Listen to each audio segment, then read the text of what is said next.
Urutan yang pertama dari 10 ini adalah keluarnya Dajjal. Ini urutan pertama. Dajjal, jemaah sekalian, adalah diambil dari kata-kata Dajjala yang berarti kekacauan. Dajjal ini akan keluar nanti dari negeri Persia. Sebuah kota dalam hadis sahih dikatakan dari wilayah namanya Yahudiyah. Allahu alam apakah dia dari turunan Yahudi atau bukan, tapi yang jelas Dajjal nama orang, dipastikan disebutkan namanya dan cirinya. Dan dia akan diikuti dari wilayah Yahudiyah tadi, di wilayah Khurasan, kalau sekarang wilayah Iran, negeri Iran sekarang. Diikuti dengan 70.000 dari orang-orang Yahudi Khurasan. Dia akan keluar membuat kerusakan selama 40 hari. Kata Nabi SAW, 40 hari itu sehari seperti setahun, sehari lagi yang kedua seperti sebulan, hari yang ketiga seperti sepekan, dan sisa harinya seperti hari kalian. Ulama hadis mengatakan yang dimaksud adalah sehari pertama seperti setahun, memang setahun maksudnya. Jadi Dajjal akan buat kerusakan setahun, 2 bulan, 2 pekan. Dia akan keliling muka bumi semuanya, dan kata Nabi SAW, seluruh bumi ini akan dimasuki oleh Dajjal. Tidak tertinggal satu lorong, gang, jangankan kota atau desa, kecuali Dajjal akan masuk ke dalamnya, kecuali Madinah dan Mekah. Tidak bisa dimasuki oleh Dajjal. Kata Nabi SAW dalam hadis sahih, karena di setiap pintu gerbang Mekah dan Madinah, malaikat menghenuskan pedangnya dan menghalau Dajjal sehingga Dajjal tidak bisa masuk. Ciri-ciri Dajjal disebutkan dalam banyak hadis yang sahih adalah mata kanannya yang paling pertama rusak seperti anggur kering. Kata Nabi SAW dalam hadis sahih, ketahuilah Dajjal buta mata kanannya dan Tuhan kalian tidak buta, karena dia akan mengaku sebagai Tuhan.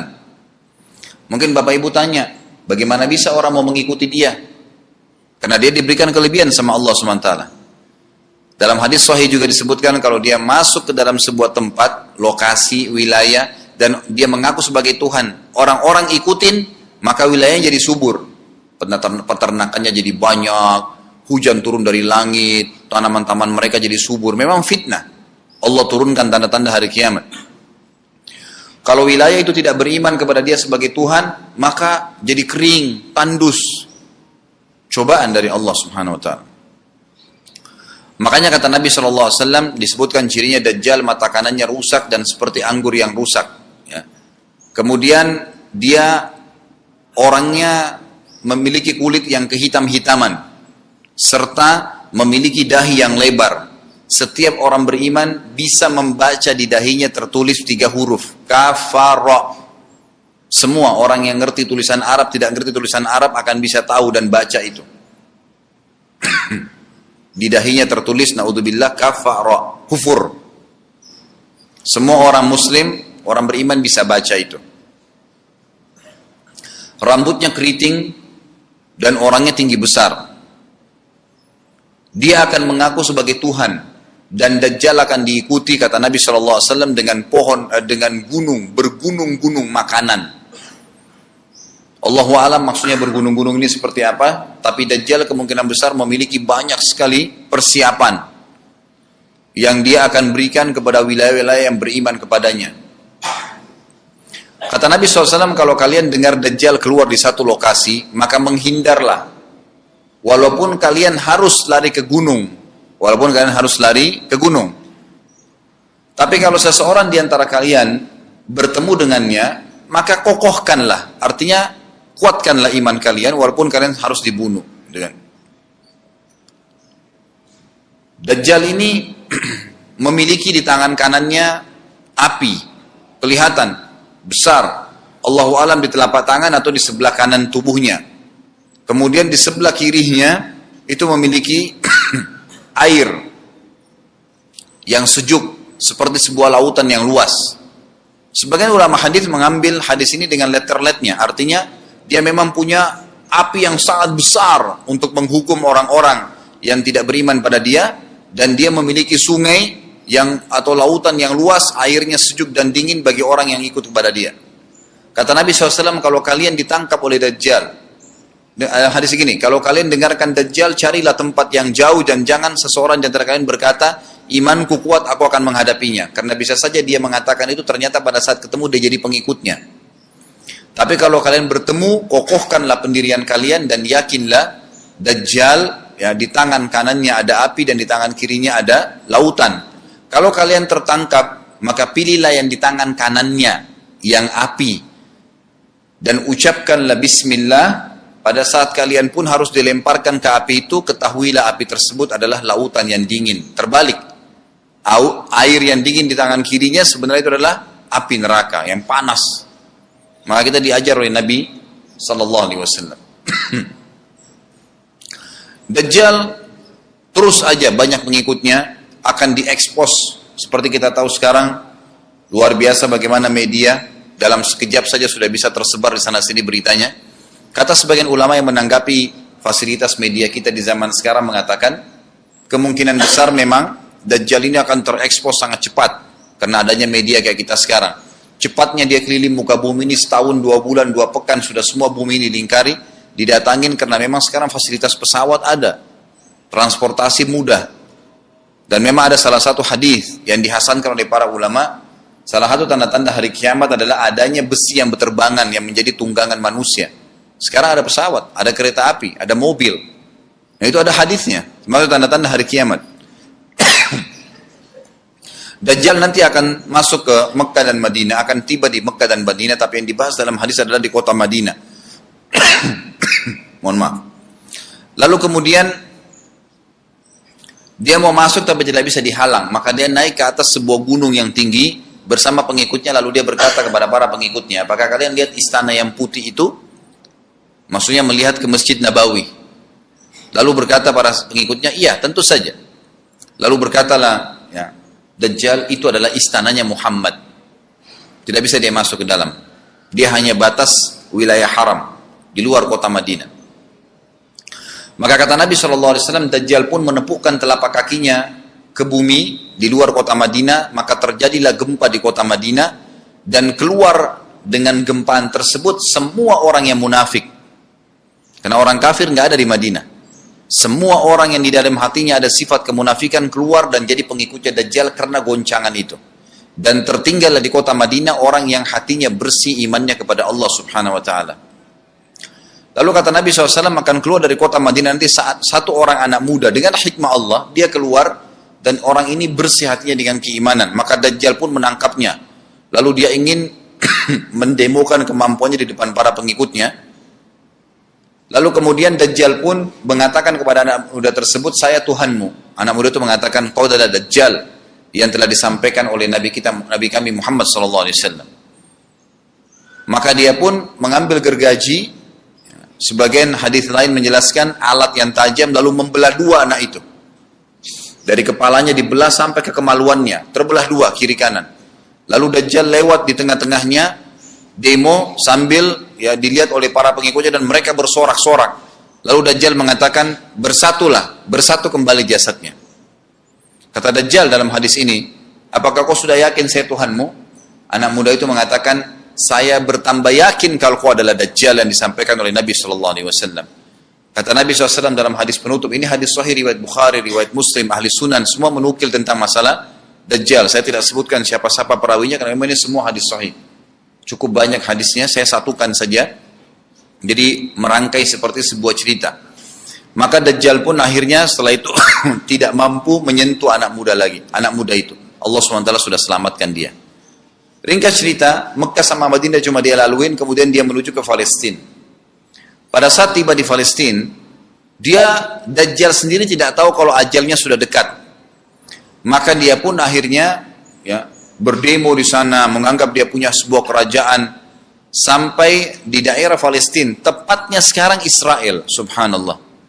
Direbut wilayah itu oleh Israel tanpa mereka sadari, dalil-dalil wahyu menuntun mereka ke situ. Ada sebuah kota namanya kota Babelut. Di Israel itu kota itu ada, saya pernah lihat cuplikannya.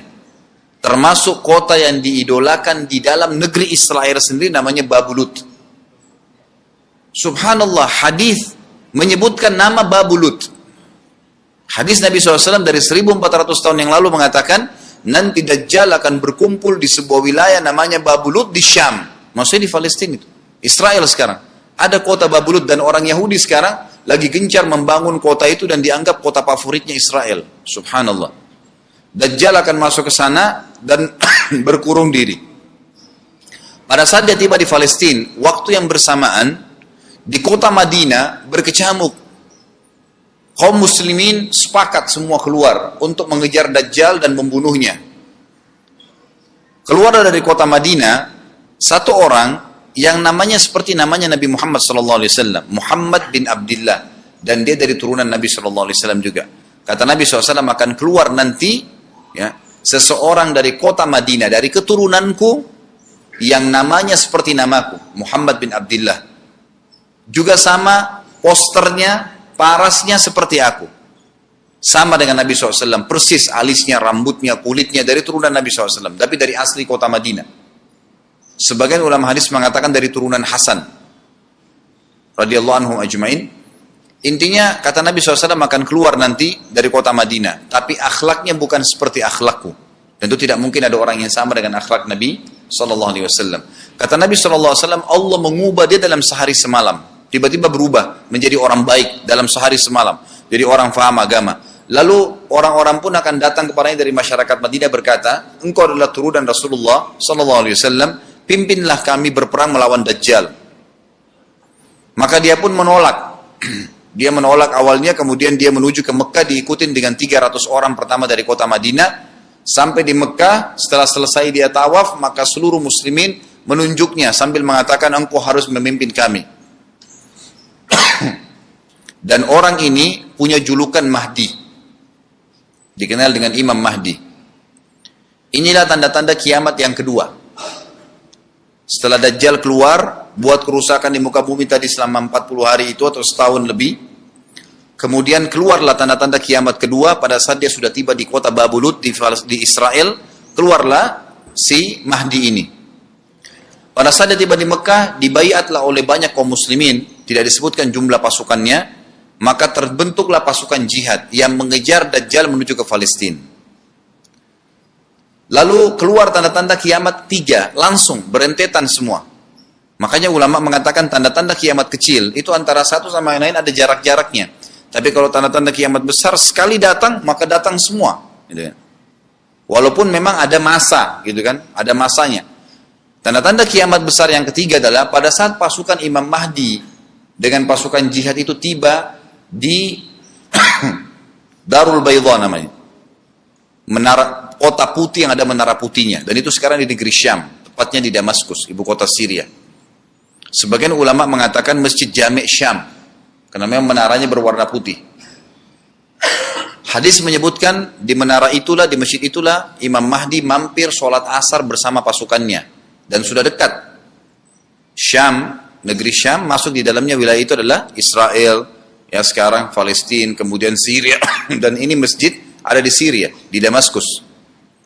Pada saat itulah datang tanda-tanda kiamat besar yang ketiga, yaitu turunnya Nabi Isa alaihissalam. Kata Nabi SAW dalam hadis Bukhari, hadis Muslim, hadis Sahih semuanya, dikatakan Isa alaihissalam akan turun sambil memegang kedua sayapnya malaikat, dan dari rambutnya yang basah meneteskan air. Pegang sayap malaikat turun, dan semua muslimin waktu itu menyaksikan. Yang masih hidup zaman itu menyaksikan, dan ini wahyu, penyampaian, pasti terjadi. Maka dia pun turun, lalu kemudian dia masuk, dan orang-orang pada saat itu mengenalnya kalau dia adalah Isa, dan mereka sudah tahu ini masanya, turunnya, keluarnya Dajjal. Ini Mahdi sudah ada. Mereka tahu akan turun Isa. Sudah ada informasi, seperti saya sampaikan ke Bapak Ibu sekarang, itu muslimin di zaman itu sudah tahu semua. Maka Isa pun alaihissalam waktu itu dipersilakan oleh Mahdi untuk jadi imam, maka dia pun mengatakan tidak. Imam dari kalangan kalian. Dan kata Nabi SAW, ini kemuliaan bagi umat ini, karena Nabi sholat di belakang umat ini. Semestinya kalau ada Nabi, pasti Nabi yang jadi imam. Tidak mungkin digantikan oleh manusia biasa. Tapi waktu itu Imam Mahdi menjadi imam dan Nabi Isa sholat di belakangnya. Perlu Anda tahu juga hadis Nabi SAW yang sahih yang berbunyi, kalau Musa dan Isa hidup di zaman aku sudah diutus, niscaya keduanya akan jadi pengikutku. Jadi memang kena kebenaran agama ini dibawa oleh Nabi SAW. Baik, sholatlah mereka, kemudian mereka menuju ke Palestina. 3 tanda-tanda kiamat sekaligus terjadi. Pada saat menuju ke Palestina, tiba di pintu gerbang Babulut. Dan di wilayah Babulut ini, kata Nabi SAW, nanti Isa akan masuk dan membunuh Dajjal. Dan setelah membunuh Dajjal, maka seluruh pengikut Dajjal dari kaum Yahudi akan bersebaran, sembunyi di bawah batu dan pohon, di atas batu dan di bawah pohon. Semuanya batu dan pohon itu akan berbicara kepada setiap pasukan mujahidin, berkata, wahai muslim, ini Yahudi di atas saya atau di bawah saya. Batu bilang ini Yahudi yang sembunyi, yang pohon mengatakan, wahai muslim, ini Yahudi, bunuhlah dia. Maka dibunuhlah orang-orang Yahudi tersebut yang menjadi pengikut Dajjal oleh kaum muslimin. Kecuali satu pohon, namanya pohon Garqat. Pohon Garqat ini pohon yang daunnya kadang-kadang agak kering dan ada duri-duri, ya, batangnya ada durinya. Subhanallah, pohon ini dikenal dengan pohon Yahudi karena satu-satunya pohon yang tidak akan bicara nanti adalah pohon ini. Dan apakah Bapak Ibu sudah tahu sekarang pemerintah Israel besar-besaran menanam pohon itu? Subhanallah. Kalau Anda lihat di berita tentang apa yang sekarang ditanam di negeri Israel orang Yahudi, maka yang paling banyak adalah pohon Garqat. Bahkan cuplikan yang saya lihat tentang Babulut itu pohon Garqatnya sudah sangat besar-besar. Diameter sudah 3 meter, 4 meter ke atas. Mereka sangat tahu tentang hadis ini. Tapi memang orang Yahudi, sebagaimana Ibnu Abbas katakan radhiyallahu anhuma, beliau mengatakan firman Allah SWT, tafsirnya surah Al-Fatihah, ghairil maghdubi alaihim, bukan orang-orang yang kau murkahi ya Allah, ihdinas siratal mustaqim, tunjukkanlah kami jalan yang lurus, siratal ladzina an'amta alaihim, jalan orang-orang yang telah kau berikan petunjuk, maksudnya orang-orang yang beriman. Ghairil maghdubi alaihim, bukan orang yang kau murkahi. Kata sahabat Nabi Ibnu Abbas radhiyallahu anhu adalah orang-orang Yahudi. Allah murka sama mereka karena mereka tahu kebenaran tapi mereka tidak mau ikutin. Itu cirinya orang Yahudi. Bahkan Allah mengatakan tentang mereka terhadap Nabi SAW, ya'rifuna kama ya'rifuna abna'ahum. Mereka mengenal Muhammad SAW sebagaimana mereka mengenal anak-anak mereka sendiri. Jadi orang Yahudi tahu. Waladhdallin, dan bukan orang-orang yang sesat. Ini adalah kata Ibnu Abbas, orang-orang Nasrani. Mau nyebarin agama tapi mereka keliru. Agamanya yang Nabi Isa itu tidak wajib disebarkan di seluruh dunia. Tapi disebarin untuk Bani Israel. Karena Nabi Isa diutus untuk Bani Israel. Mereka mau berdakwah tapi salah. Ringkas cerita adalah Nabi Isa alaihissalam akhirnya tiba dengan pasukan mujahidin di depan pintu gerbang Babulut. Kemudian orang-orang Yahudi tidak kenal, tidak tahu Nabi Isa, tidak tahu tentang itu Mahdi. Mereka belum tahu ini. Mereka berbangga-bangga saja. Lalu mereka berkata kepada Dajjal, ada pasukan, segelintir pasukan yang mau menyerang kita. Dajjal mengatakan, bukakan pintu gerbang. Mereka tidak akan mampu melawan kita, karena pasukannya mereka banyak memang. Maka Dajjal dengan sombongnya menunggu di depan pintu gerbang. Pada saat dibuka, Dajjal kaget melihat ada Isa alaihissalam.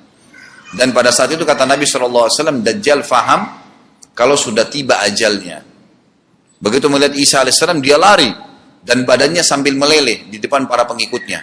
Lalu Isa alaihissalam mengejarnya mengatakan, wahai musuh Allah, saatnya kau akan menemui ajalmu. Lalu ditusuklah dengan tombak emas di antara dua matanya, maksudnya di dahinya, ditusuk oleh Isa alaihissalam dan matilah Dajjal.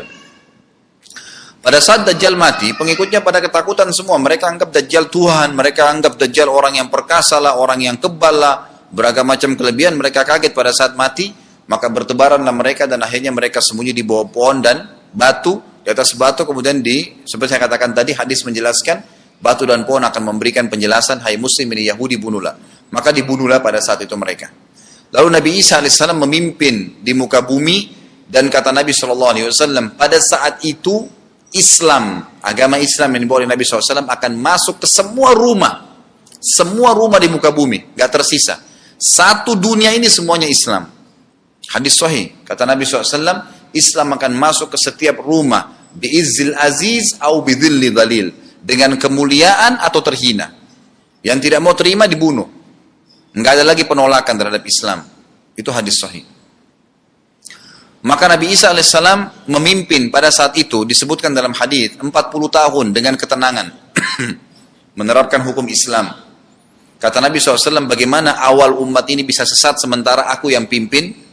Dan bagaimana akhir umat ini bisa sesat sementara yang pimpin mereka Isa dengan menjalankan hukum-hukumku.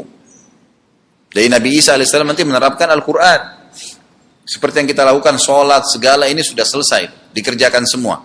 Dan dalam hadis lain dikatakan Isa alaihissalam akan menghancurkan semua salib, membunuh semua babi. Enggak ada seekor babi pun hidup di muka bumi pada saat itu, semua salib dihancurkan. Dan yang menjadi, tidak ada agama lain. Semua, Nasrani, Yahudi, Hindu, agama apa saja habis semuanya. Semuanya beriman kepada Allah subhanahu wa ta'ala dan menjadi muslim.